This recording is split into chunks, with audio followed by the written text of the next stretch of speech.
अपनी वाइफ के पहले प्यार को बचाने के लिए मेरी वाइफ ने मुझे सेम दिन में 1763 बार फंसा दिया।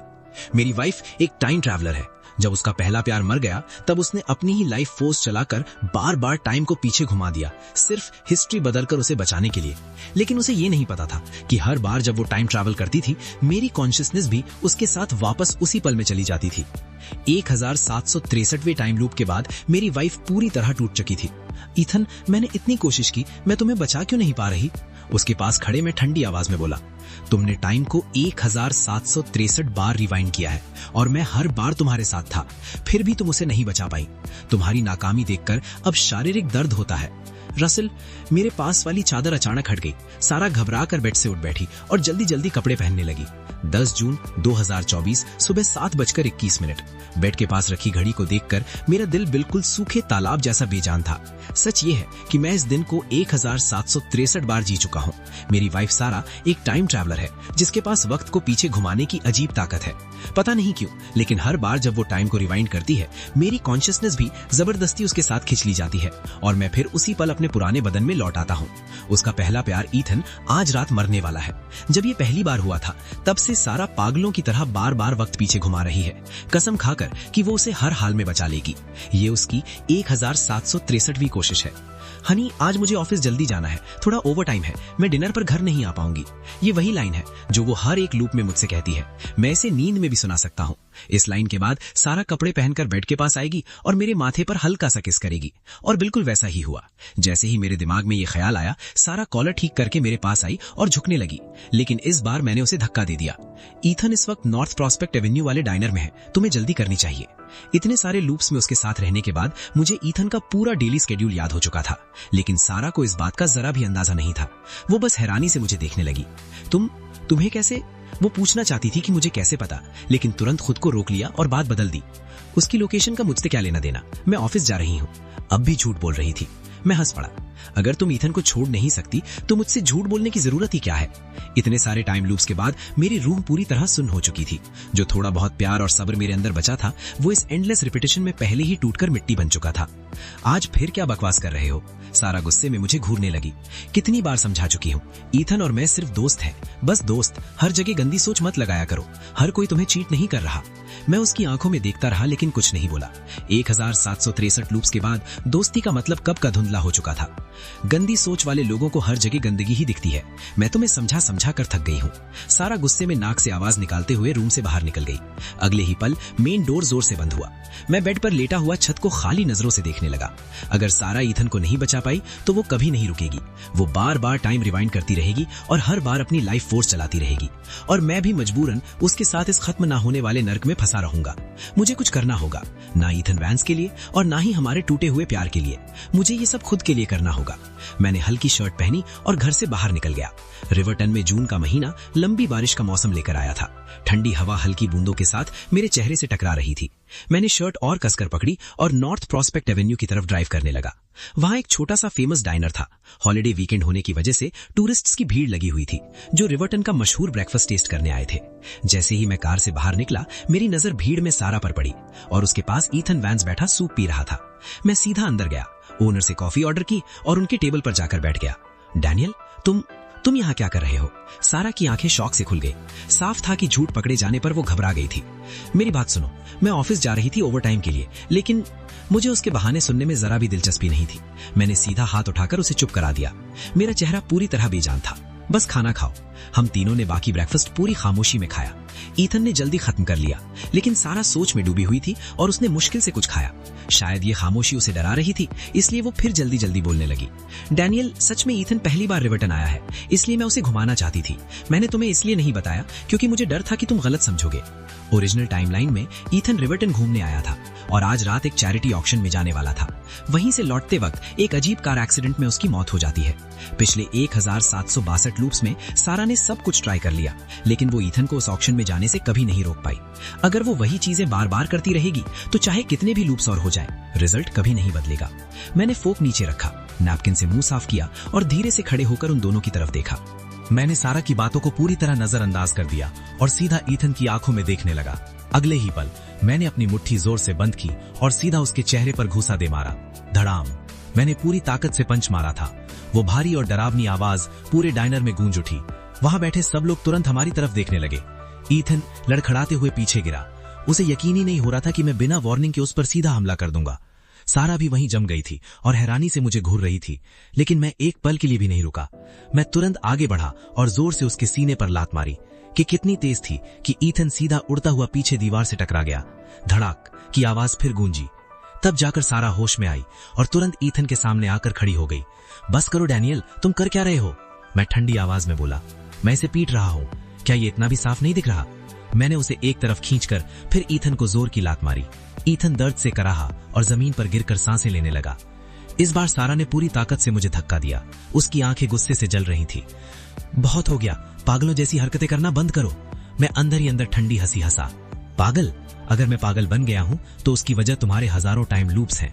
सारा मेरी वाइफ है, फिर भी वो सब कुछ एक दूसरे आदमी के लिए दांव पर लगा रही है और मैं 1763 एक जैसे दिनों तक उसे बार बार उसके पास भागते हुए देखने पर मजबूर रहा हूं।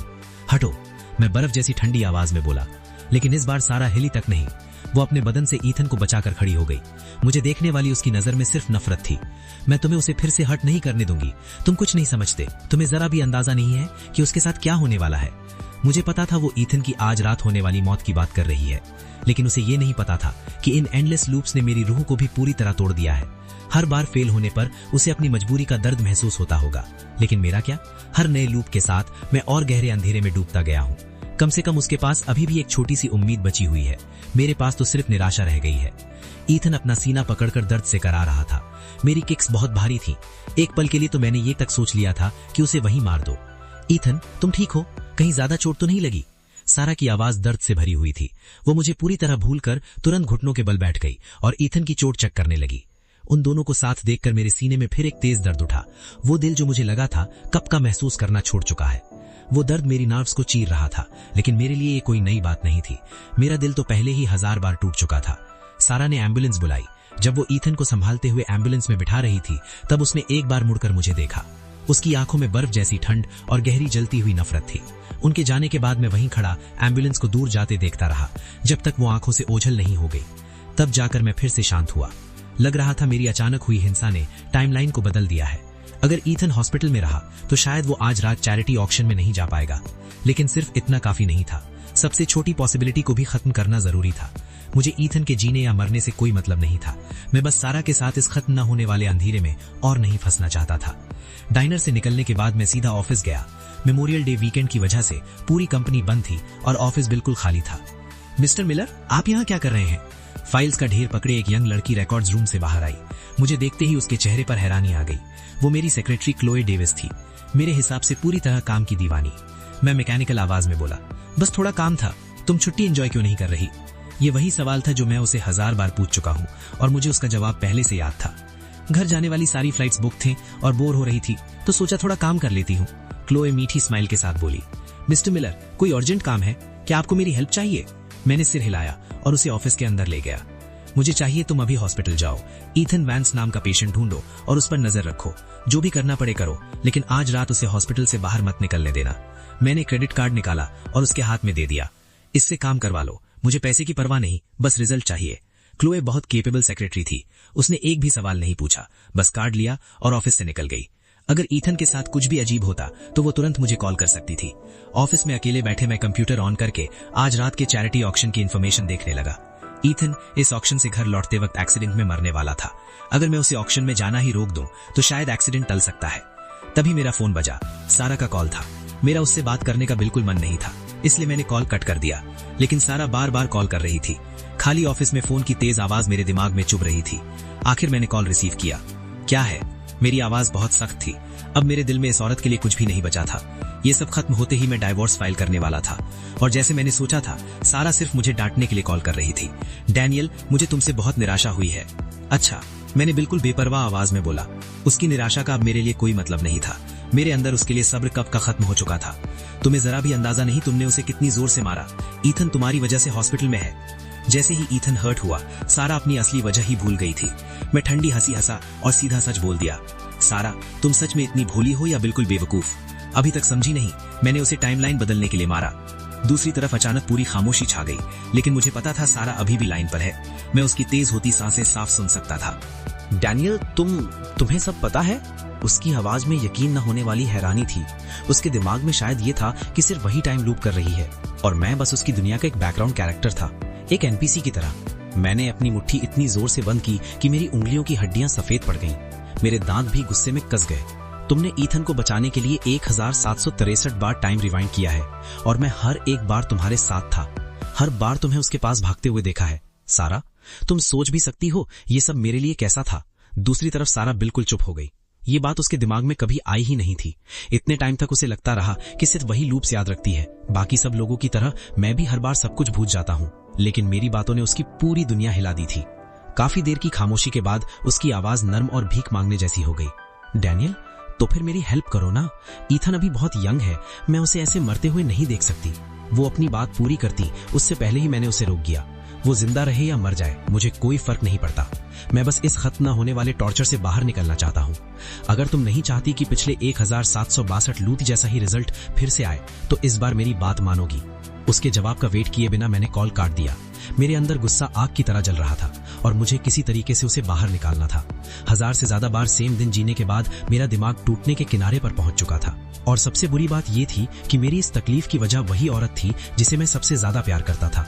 मैं ऑफिस की सारी चीजें तोड़ देने की इच्छा को मुश्किल से दबा रहा था। मैंने सिगरेट जलाई और चेयर पर पीछे झुककर बैठ गया। मेरा सीना अभी भी दबे हुए गुस्से से तेज उठ रहा था। अचानक मेरे अंदर अजीब सी घिन उठने लगी। ऑफिस की हर जान पहचान वाली चीज मुझे पिंजरे की सलाखों जैसी लगने लगी। मैं बस यहाँ से भागना चाहता था। चाहे मैं वक्त के इस जेल से बाहर ना निकल पाऊं, लेकिन कम से कम इस जगह से तो दूर जाना चाहता था। मैं ऑफिस से निकला और शहर की भीड़ भाड़ी सड़कों पर गाड़ी चलाने लगा। कुछ देर बाद मैं रिवर्टन यूनिवर्सिटी के बाहर गाड़ी रोक देता हूँ। ये मेरी एल्मा मेटर थी, वही जगह जहाँ मैं और सारा पहली बार मिले थे और प्यार में पड़े थे। मुझे खुद नहीं पता मैं यहाँ क्यों आया। शायद ये उन थोड़ी जगहों में से एक थी जहाँ अभी भी कुछ अच्छी यादें मची थी। मैं मेन गेट की तरफ गया, लेकिन सिक्योरिटी गार्ड ने मुझे रोक लिया। मैं हंस पड़ा। लोग कहते हैं कि कॉलेज हमेशा अपने स्टूडेंट्स का स्वागत करता है, लेकिन असली दुनिया में ग्रेजुएशन के बाद तुम कैंपस के अंदर कदम तक नहीं रख सकते। इसलिए मैं बस गेट के पास बैठ गया, सिगरेट पीने लगा और सोचने लगा कि इस टाइम लूप को कैसे तोड़ा जाए। सच में ये कोई आम मुश्किल नहीं थी। ये सारा की खुद गर्ज जिद थी, लेकिन उसने मुझे भी इस जाल में फंसा दिया था। इससे बाहर निकलने के लिए मुझे मजबूरन उसके साथ मिलकर ईथन वाली प्रॉब्लम सॉल्व करनी पड़ेगी। तभी मेरा फोन वाइब्रेट हुआ। सारा का आई मैसेज था। तुम कहाँ हो? क्या हम मिलकर बात कर सकते हैं? सच कहूं तो मेरा उससे बात करने का बिल्कुल मन नहीं था, लेकिन अपनी आजादी के लिए मैंने हाँ कर दी। मैंने उसे अपनी लोकेशन भेजी और फिर सिगरेट पीने लगा। 20 मिनट बाद सारा वहां पहुंच गई। उसके हाथ में अम्ब्रेला था और उसका चेहरा थका हुआ लग रहा था। मेरे पीछे यूनिवर्सिटी कैंपस को देखकर उसका चेहरा थोड़ा नर्म पड़ गया, लेकिन मुझे पुरानी यादों में डूबने में कोई दिलचस्पी नहीं थी। तो क्या बात करनी थी? मेरे चेहरे से पुराना प्यार और नर्मपन गायब देखकर सारा उदास हो गई। टाइम लूप्स के बारे में आई एम सॉरी, सच में, लेकिन मेरे पास कोई और रास्ता नहीं था। तुम बस सेम दिन बार बार जीने से थक गए हो और हर्ट हो, लेकिन ईथन अपनी जान खो रहा है। तुम्हें ये समझना होगा। चाहे मैं उसे कभी ना बचा पाऊं, फिर भी मैं वक्त को हमेशा रिपीट होने दूंगी, बस इतना कि मैं उसे जिंदा देख सकूं। मैंने उसकी बात हाथ से उड़ा दी। मैं ये कभी नहीं समझ सकता और ना ही इसे बर्दाश्त करूंगा। सीधी बात यह है कि तुम सिर्फ खुदगर्ज हो। सारा का चेहरा दर्द से भर गया। खुदगर्ज? क्या तुम्हें लगता है टाइम लूप करना आसान है? तुम्हें पता भी है मुझे इसके लिए क्या चुकाना पड़ता है? मेरी लाइफ फोर्स खत्म हो रही है, मैं अपनी ही उम्र जला रही हूँ। मैंने सिगरेट नीचे फेंकी और धुएं के बीच उसकी तरफ देखा। तुम्हें कोई मजबूर नहीं कर रहा, लेकिन तुम्हें किसने हक दिया कि अपने पर्सनल पछतावे के लिए पूरी दुनिया को इस एक दिन में कैद कर दो? हो सकता है उन्हें कुछ याद ना रहे, हो सकता है हर सुबह उन्हें लगे कि ये नया दिन है, लेकिन उनकी रूह तो इस एंडलेस रेपिटेशन में धीरे धीरे घिस रही है। इस एक दिन में लोग पैदा हो रहे हैं, बूढ़े हो रहे हैं, बीमार पड़ रहे हैं और मर रहे हैं। तुम्हें किसने हक दिया कि उन्हें उसी दर्द वाले पल में बार बार फंसा कर रखो? मेरी बातें सुनते ही सारा चुप हो गई और उनकी आंखों से आंसू गिरने लगे। वो लाल आंखों से मुझे देखते हुए बोली, तुम्हें क्या करूं? बस खड़ी होकर ईथन को मरते देखूं? मैं नहीं कर सकती, सच में नहीं कर सकती। मैंने दूसरी सिगरेट जलाई और गहरी सांस ली। इस बार मैं तुम्हारी हेल्प करूंगा, लेकिन सिर्फ इस एक बार।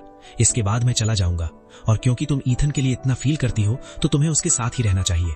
सारा घबरा गई। नहीं, ऐसा नहीं है, मैं कभी ईथन के साथ रहना नहीं चाहती थी। मैं तुमसे प्यार करती हूँ। मैंने सिर हिलाया और आधी जल चुकी सिगरेट बुझा दी। लेकिन मैं अब तुमसे प्यार नहीं करता। इतना बोलकर मैं उठ गया और बिना पीछे देखे चलने लगा। डैनियल, डैनियल मत जाओ। सारा रोते हुए मेरे पीछे भागी। उसकी आंखें पहले से भी ज्यादा लाल हो चुकी थी। उसने मेरी बाजू पकड़ ली और रोते हुए बोली, आई एम सॉरी, मैं सच में सॉरी हूँ। मेरा तुम्हें हर्ट करने का कभी इरादा नहीं था। मुझे लगा था कि तुम्हें कुछ याद नहीं रहेगा। मैं बस चुपचाप सब ठीक करना चाहती थी और फिर हम दोबारा साथ रह सकते थे। मैं वहीं रुक गया और अचानक हंस पड़ा।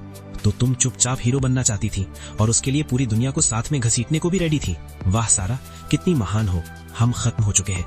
इतना बोलकर मैंने अपनी बाजू उसके हाथ से छुड़ा ली। उसके हाथ से अम्ब्रेला छूट गया। हवा उसे उड़ाकर सड़क पर दूर ले गई। बारिश और तेज होने लगी। धीरे धीरे उसके रोने की आवाज तेज बारिश में दब गई। मेरी यादों में ये बारिश 1763 दिनों से लगातार हो रही थी। अगर कल कभी आया तो क्या ये बारिश रुकेगी? तभी फोन की रिंग ने मुझे फिर हकीकत में वापस खींच लिया। ये क्लोए का कॉल था। क्लोए, क्या हुआ? दूसरी तरफ क्लोए की आवाज पूरी घबराहट से भरी हुई थी। मिस्टर मिलर, ईथन वैंस गायब हो गया है। पूरे हॉस्पिटल में ढूंढ लिया, लेकिन कोई डॉक्टर या नर्स नहीं जानता वो कहां गया। उसकी आवाज में पैनिक साफ था। शायद उसे लग रहा था कि वो मेरा दिया काम पूरा नहीं कर पाई। मैंने भौं से कोड़ी, लेकिन मुझे ज्यादा हैरानी नहीं हुई। ईथन की चोट इतनी सीरियस नहीं थी कि वो ज्यादा देर तक हॉस्पिटल में रुकता। सिर्फ पिटाई करके उसे रोकना कभी काफी नहीं होने वाला था। मैंने क्लोए को शांत किया, बोला उसने अच्छा काम किया है और अब आगे मैं संभाल लूंगा। फिर मैंने कॉल काट दिया। बारिश में खड़ा मैं सैरा को देखने लगा। वो अब फुटपाथ पर बैठी थी, दोनों हाथों में चेहरा छुपाकर रो रही थी। मेरे सीने में घुटन जैसा दर्द भर गया। मैंने इस औरत से बहुत लंबे टाइम तक प्यार किया था। उसका हर मूड मेरे मूड को कंट्रोल करता था। अब प्यार खत्म होने के बाद भी मेरे दिल में उसके लिए थोड़ी दया बची हुई थी, लेकिन ये सब उसने खुद अपने ऊपर लाया था। मुझे दर्द होगा, मैं टूटूंगा भी। शायद इस ब्रेकअप से बाहर आने में बहुत टाइम लगे, लेकिन मैं कभी इसका अफसोस नहीं करूंगा। रोना बंद करो। मैं उसके पास लौटकर ठंडी आवाज में बोला, तुम्हारा प्यारा बॉयफ्रेंड भाग गया। ईथन? सैरा ने मेरी ताना मारने वाली आवाज को पूरी तरह इग्नोर कर दिया और शौक में मेरी तरफ देखा। उसका चेहरा आंसुओं और बारिश दोनों से भीग चुका था। मैंने सिर हिलाया, लेकिन अभी सब खत्म नहीं हुआ। हमें पक्का पता है कि शेड्यूल के हिसाब से वो रात 11:35 से पहले नहीं मरेगा। तब तक वो सेफ है। सैरा ने जल्दी से आंसू पोंछे और तुरंत खड़ी हो गई। ऑक्शन, वो पक्का आज रात ऑक्शन में जाएगा। पिछले हजारों लूप्स में ईथन हर बार उस चैरिटी ऑक्शन में जाता था। टाइमलाइन का ये हिस्सा बिल्कुल साफ था। मैं सोचते हुए भौं से कोड़कर बोला, एक सवाल है जिसे हम दोनों इग्नोर करते आए हैं। ईथन इस पर्टिकुलर ऑक्शन में जाने के लिए इतना पागल क्यों है? सैरा कुछ बोलना चाहती थी, लेकिन उसके चेहरे पर पूरी खाली सी फीलिंग थी। पिछली सारी कोशिशों में उसकी सोच बहुत ऊपर ऊपर की थी। वो सिर्फ इतना चाहती थी कि ईथन रात 11:35 पर उस रोड पर ना हो, लेकिन उसने कभी ये नहीं सोचा कि वो हर हाल में उस ऑक्शन में जाना क्यों चाहता है। मैंने भी कभी इस बारे में नहीं सोचा था। मुझे लगा था शायद टाइमलाइन फिक्स है और बदल नहीं सकती, लेकिन अब इतनी बुरी पिटाई और हॉस्पिटल में एडमिट होने के बाद भी ईथन जिद करके बाहर निकल गया। मतलब ये ऑक्शन उसके लिए बहुत जरूरी था। शायद इसी वजह से वो रिवर्टन आया था। हमें ईथन को ढूंढना होगा। वो रिवर्टन को अच्छी तरह नहीं जानता। मुझे डर है कहीं। सैरा बोलते बोलते रुक गई और गिल्टी नजर से मेरी तरफ देखने लगी। ईथन के लिए उसकी चिंता बिल्कुल इंस्टिंक्ट की तरह बाहर आई थी और बात मुंह से निकलने के बाद ही उसे समझ आया कि वो कितनी गलत लग रही है। लेकिन अब मुझे फर्क नहीं पड़ता था। जब तुम किसी से पूरी तरह प्यार करना छोड़ देते हो तो ऐसी बातें दिल को चोट नहीं पहुंचा पाती। मैं शांत आवाज में बोला, मुझे अंदाजा है वो कहां गया होगा। इतना बोलकर मैं मुड़ गया और कार की तरफ चल दिया। मेरी बेपरवाही देखकर सैरा के चेहरे पर उदासी आ गई। शायद मेरा गुस्सा उसे गिल्टी फील नहीं करा पाया, लेकिन मेरी ठंडी बेपरवाही उसके दिल में चुभने लगी थी। वो जल्दी से मेरे पीछे आई और संभलकर पैसेंजर सीट में बैठ गई। वो सीट हमेशा उसकी हुआ करती थी, लेकिन अब वो उसमें किसी अजनबी की तरह बैठी थी। इस बात की कसक मुझे भी महसूस हुई। मैंने कार स्टार्ट की और उस जगह से दूर निकल गया जहां हमारी सबसे खूबसूरत यादें बसी हुई थीं, और इस बार मैंने पीछे मुड़कर नहीं देखा। रिवर्टन में धूप देखे बहुत टाइम हो गया। सैरा खिड़की के बाहर देखते हुए बोली। मुझे समझ नहीं आया वो उदास थी या बस पुरानी यादों में खो गई थी। 1000 से ज्यादा एक जैसे दिनों में ये उदास बारिश कभी नहीं रुकी थी। डैनियल, तुम्हें याद है? सैरा अचानक मेरी तरफ मुड़कर बोली। उसकी आंखों में पुरानी यादों की चमक थी। तुम रोज मुझे ऑफिस से लेने आते थे। अगर बारिश होती थी तो तुम घर से इतनी दूर सिर्फ मेरे साथ भीगते हुए टैक्सी का वेट करने आते थे। रश आवर में टैक्सी मिलना ऑलमोस्ट इम्पॉसिबल होता था। हम दोनों ठंडी हवा में कांपते रहते थे और तुम मुझे अपनी बाहों में लेकर गर्म रखते थे। डैनियल, तब हम अभी अभी ग्रेजुएट हुए थे। हमारे पास पैसे नहीं थे, लेकिन हम बहुत खुश थे। मैं रोड पर नजर रखे हुए था, लेकिन मेरा दिमाग ट्रैफिक के साथ पुरानी यादों में बहने लगा। एक के बाद एक पुराने सीन मूवी की तरह दिमाग में चलने लगे। मुझे याद आया कि वो कितनी जेंटल और केयरिंग हुआ करती थी। वो रात में उठकर मेरे ऊपर कंबल ठीक करती थी। खाना खाने के बाद मेरे मुंह के कोने पर लगा दाग साफ करती थी। जब मैं उदास होता था तो चुपचाप मेरे पास बैठ जाती थी। वक्त ने हमारे रिश्ते को धीरे धीरे मिटा दिया, लेकिन ये सच नहीं मिटा पाया कि हम कभी सच में एक दूसरे से प्यार करते थे। और सबसे अजीब बात ये थी कि हम पुरानी यादें याद कर रहे थे, जबकि हम इस वक्त एक दूसरे आदमी को ढूंढने जा रहे थे। मेरी ठंडी आवाज ने वो सारी गर्म यादें एक पल में तोड़ दी। वो यादें खिड़की से आती ठंडी हवा में धुएं की तरह उड़ गईं। कार के अंदर लंबी और भारी खामोशी छा गई। सारा ने धीरे से सिर झुका लिया। मैं उसका चेहरा नहीं देख पा रहा था, लेकिन उसकी आवाज में रोना साफ सुनाई दे रहा था। डैनियल, मुझे हमारा पुराना वक्त याद आता है। मैं कभी तुम्हें छोड़ना नहीं चाहती थी। मैं बस ईथन को एक दोस्त की तरह बचाना चाहती थी। तुम ये बात समझ सकते हो। सारा की आवाज धीमी और टूट चुकी थी। मैं काफी देर तक चुप रहा, फिर जितनी शांत आवाज निकाल सकता था उसमें बोला, मैं समझने की कोशिश कर सकता हूँ, लेकिन मैं तुम्हें माफ नहीं कर सकता सारा। प्यार हमेशा खुद गर्ज होता है। सारा फिर खिड़की के बाहर देखने लगी। मैं उसके रोने की आवाज नहीं सुन पा रहा था, लेकिन उसके कांपते कंधे सब बता रहे थे। मैं कार लेकर एक बड़े गैलेरिया के सामने रुक गया। जब मैंने ईथन को पीटा था तब उसका महंगा सूट खराब हो गया था। अगर वो अब भी चैरिटी ऑक्शन में जाना चाहता था तो उसे नया सूट चाहिए होता, और ये हॉस्पिटल के पास सबसे महंगा मॉल था। जैसे ही मैं कार से उतरने लगा, सारा ने मेरी बाजू पकड़ ली। उसके चेहरे पर हिचकिचाहट थी। इतने सालों बाद भी मैं उसे किताब की तरह पढ़ सकता था। क्या तुम्हें डर है कि मैं उसे फिर मारूंगा? मैंने शांत चेहरे के साथ पूछा। सारा थोड़ी शर्मिंदा लगी, लेकिन उसने धीरे से सिर हिला दिया। लोगों को मारना गलत है। तुम पहले कभी वायलेंट नहीं थे। मैं तुरंत ठंडी आवाज में बोला। और तुम भी पहले दूसरे आदमियों के लिए इतनी पागल नहीं थी। सारा ने सिर झुका लिया और कुछ नहीं बोला। मेरा और बहस करने का मन नहीं था, इसलिए मैं सीधा मॉल के अंदर चला गया। काफी ढूंढने के बाद हमें ईथन एक महंगी डिजाइनर स्टोर में मिला। वो वहां सूट्स चूज कर रहा था। उसकी आंख के नीचे वही निशान था जहां मैंने पंच मारा था, लेकिन बाकी वो बिल्कुल ठीक लग रहा था। एक पल के लिए मुझे लगा शायद मुझे उसे और बुरी तरह पीटना चाहिए था, या सीधा उसकी टांग तोड़ देनी चाहिए थी। कम से कम वो हॉस्पिटल में तो रहता, लेकिन फिर भी कोई गारंटी नहीं थी। अगर वो इतना जिद्दी था तो शायद किसी को पैसे देकर खुद को व्हील चेयर में बिठाकर भी ऑक्शन में पहुंच जाता। मैं और सारा स्टोर के अंदर गए। जैसे ही ईथन ने मुझे देखा, उसका चेहरा बदल गया और वो तुरंत कुछ कदम पीछे हट गया। साफ था कि सुबह वाली पिटाई के बाद अब भी वो मुझसे डरा हुआ था। सारा जल्दी से उसके पास गई। ईथन, तुम आज रात ऑक्शन में नहीं जा सकते। उसकी आवाज में साफ घबराहट थी और बात पूरी सीधी थी। दिन ढलने के साथ साथ उसकी बेचैनी और बढ़ रही थी। ईथन ने पहले संभल कर मेरी तरफ देखा, फिर सारा से पूछा, क्यों? सारा सीधा उसकी आंखों में देखते हुए बोली, क्योंकि अगर तुम गए तो तुम मर जाओगे। मैं मुश्किल से अपनी आंखें घुमाने से खुद को रोक पाया। ये औरत सच में बेवकूफ थी या फिर इतनी डेस्परेट हो चुकी थी कि सोचना बंद कर दिया था। अब समझ आया वो 1000 से ज्यादा लूप्स में फेल क्यों हुई। ईथन कुछ पल उसे देखता रहा, फिर हंस पड़ा। बकवास मत करो, जब तक ये आदमी मुझसे दूर रहेगा मैं बिल्कुल सेफ हूँ। ये बोलकर उसने मुझे गंदी नजर से देखा। मैं उसके सामने आया। तुम इतनी बुरी पिटाई और हॉस्पिटल तक पहुंचने के बाद भी इस ऑक्शन में जाने पर तुले हुए हो। तुम मुझे चैरिटी करने वाला आदमी तो बिल्कुल नहीं लगते। ईथन ने भौं से कोड़कर ताना मारा। चैरिटी करने में क्या प्रॉब्लम है? हर कोई तुम्हारी तरह गवार और वायलेंट गुंडा नहीं होता। उसकी आवाज तुच्छपन से भरी हुई थी, लेकिन मैंने उसकी बात को दिल पर नहीं लिया।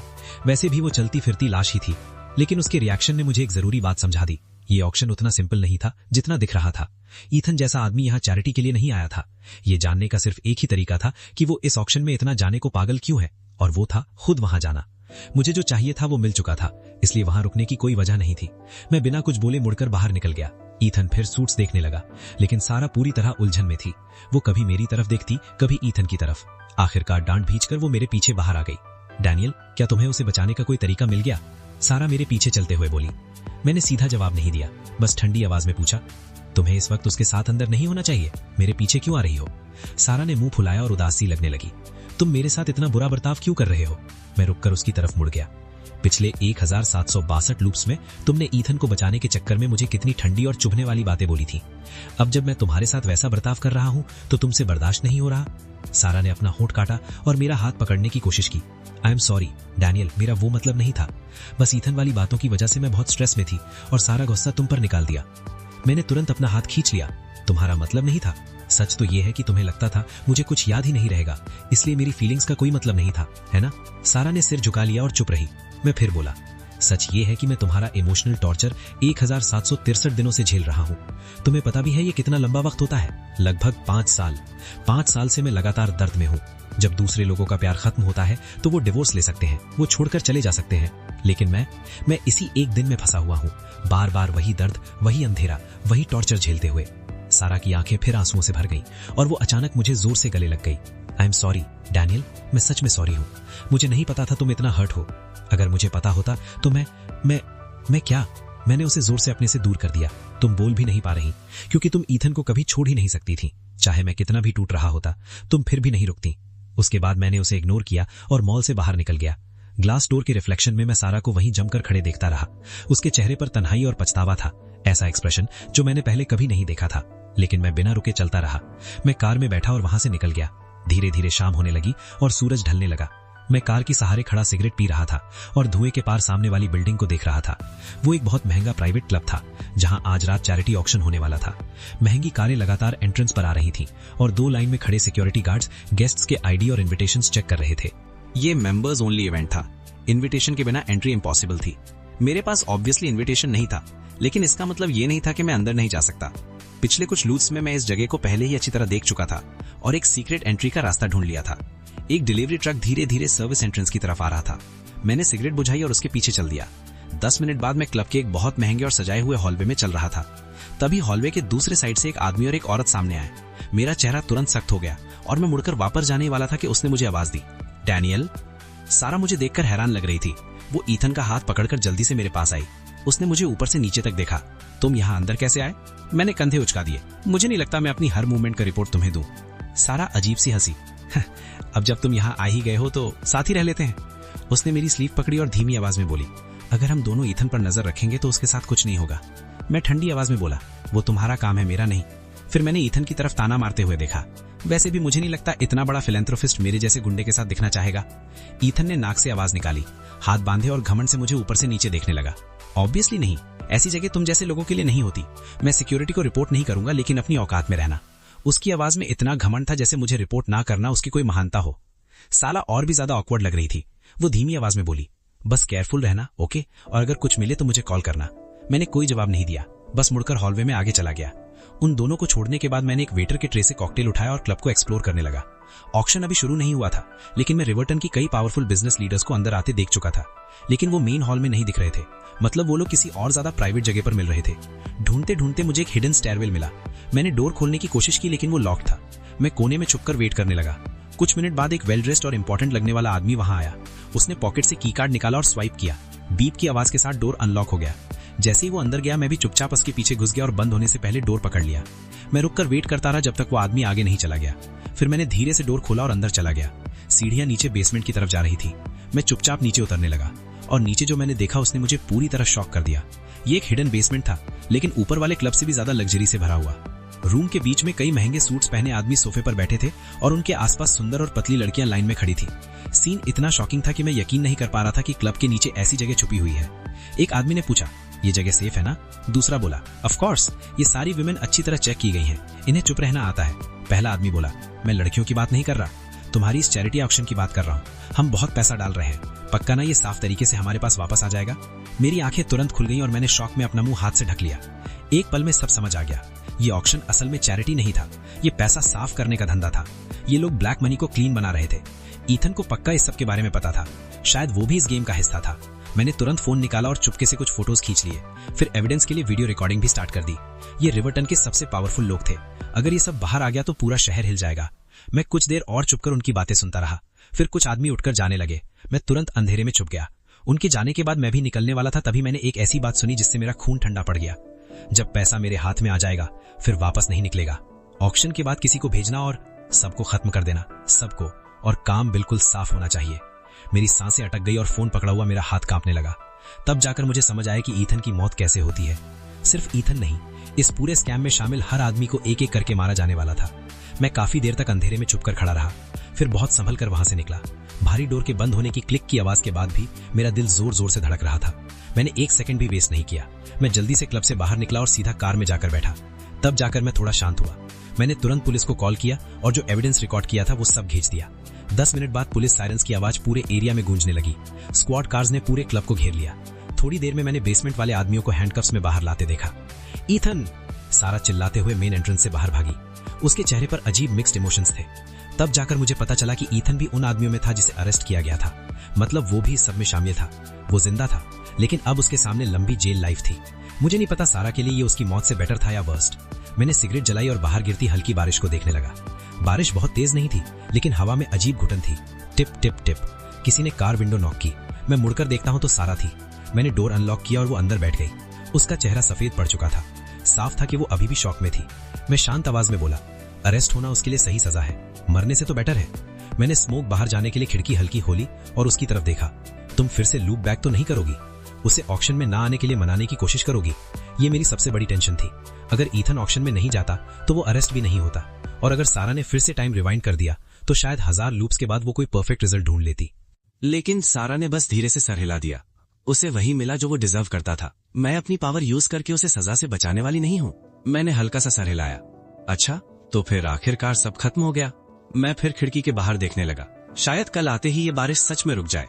सारा अचानक मेरी तरफ देखने लगी। डैनियल, मैं ईथन के साथ पूरी तरह खत्म कर चुकी हूँ, हमेशा के लिए।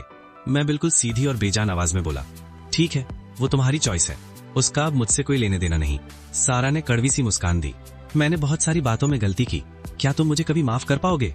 मैं उसकी आंखों में देखते हुए बोला, मैं तुम्हें माफ कर सकता हूँ। एक पल के लिए उसके चेहरे पर उम्मीद चमकी, लेकिन मैं आगे बोलता गया। लेकिन इससे ये सच नहीं बदलेगा कि हम खत्म हो चुके हैं। माफ करने का मतलब होता है छोड़ देना। अगर मैं पूरी जिंदगी तुमसे नफरत करता रहूं तो मैं तुम्हें सजा नहीं दे रहा हूंगा, मैं खुद को सजा दे रहा हूंगा। सारा, हमारा कोई फ्यूचर नहीं है। इस बारिश को जो 1763 दिनों से घिर रही है, हमारी शादी का आखिरी दिन मान लो। इतना बोलकर मैंने कार का डोर खोला और बाहर निकल गया। कार तुम रख लो। फिर मैं मुड़कर बिना पीछे देखे चल दिया। दूर आसमान के कोने में बादल धीरे धीरे हटने लगे। बारिश हल्की बूंदों में बदल गई। आखिरकार बारिश रुक रही थी। जब मैंने फिर से आंखें खोली तो मैं एक घास वाले फील्ड पर पड़ा हुआ था। मेरे आसपास हंसी और चीखने की आवाजें आ रही थी। मैं हैरानी में उठकर बैठ गया। मैं एक फुटबॉल फील्ड में था जिसके आसपास रनिंग ट्रैक बना हुआ था। डैनियल, खेलना है या नहीं? मैच के बीच में सो मत। एक यंग लड़का मेरे पास आया और मजाक में मेरे कंधे पर पंच मारा। वो मेरा कॉलेज रूममेट था, लेकिन उसका नाम क्या था? मैं पूरी तरह शॉक में था। मुझे समझ ही नहीं आ रहा था क्या हो रहा है। क्या मैं सपना देख रहा हूँ? मैंने हाथ बढ़ाकर उसकी बाजू को जोर से पिंच किया। आह, अबे दर्द हो रहा है। वो चिल्लाया और मुझे धक्का देकर नीचे गिरा दिया। फिर मेरी छाती पर बैठ गया। मुझे पिंच करेगा? अब बताता हूँ। वो मेरी पसलियों और बाहों के नीचे गुदगुदी करने लगा। वो गुदगुदी बिल्कुल असली लग रही थी। ये सपना नहीं था। मैं सच में वापस कॉलेज में आ गया था। डैनियल, फील्ड के दूसरी तरफ से एक साफ और मीठी लड़की की आवाज आई। मेरा रूममेट उधर देखकर मुझे खड़ा करता है और हंसते हुए बोलता है, अबे देख, सारा तुझे ढूंढ रही है। मैं भौं सिकोड़कर उस डायरेक्शन में देखता हूँ। वो सारा थी, या फिर कहना चाहिए 20 साल की सारा। व्हाइट सुंदर ड्रेस पहने वो मेरी तरफ आ रही थी। उसके दोनों हाथ पीछे थे। डैनियल, मैं तुम्हें पसंद करती हूँ। सारा ने अचानक अपने पीछे छुपाया हुआ फूलों का बुके सामने कर दिया। पूरा फील्ड एक साथ चीखने और सीटी बजाने लगा। कैंपस में पब्लिक कन्फेशन हमेशा बड़ा सीन होता था, और यहाँ तो एक लड़की खुद लड़के को प्रपोज कर रही थी। मेरा रूममेट एक्साइटमेंट में मेरा हाथ पकड़ के हिलाने लगा। भाई, होली क्रैप, सारा तुझे प्रपोज कर रही है, तू तो किंग निकला। हाँ बोल, हाँ बोल। धीरे धीरे आसपास खड़े सब लोग चिल्लाने लगे, हाँ बोलो, हाँ बोलो। सबके चेहरे पर बड़ी स्माइल थी। सारा मेरी तरफ देख रही थी। उसके चेहरे पर सच्चाई और उम्मीद साफ थी। लेकिन मैं जानता था ये उसकी एक और चाल है। वो मुझे हमारे पुराने परफेक्ट मोमेंट में वापस लाई थी, शायद इस उम्मीद में कि हमारा टूटा हुआ प्यार फिर जुड़ जाए। सब लोगों की उम्मीद भरी नजरों के सामने मैंने उसके फूल एक तरफ कर दिए। सॉरी, मैं बहुत सीरियस आवाज में बोला। इस वक्त मेरे पास डेटिंग से ज्यादा इंपॉर्टेंट प्रॉब्लम्स है। मेरी बात सुनते ही पूरा फील्ड एकदम खामोश हो गया। सारा के चेहरे की स्माइल वहीं जम गई। मेरा रूममेट आंखें फाड़कर मुझे देखने लगा। भाई, मुझे नहीं पता था तो इतना ड्रामेटिक भी हो सकता है। मैं बस उसके कंधे पर हाथ रख देता हूँ।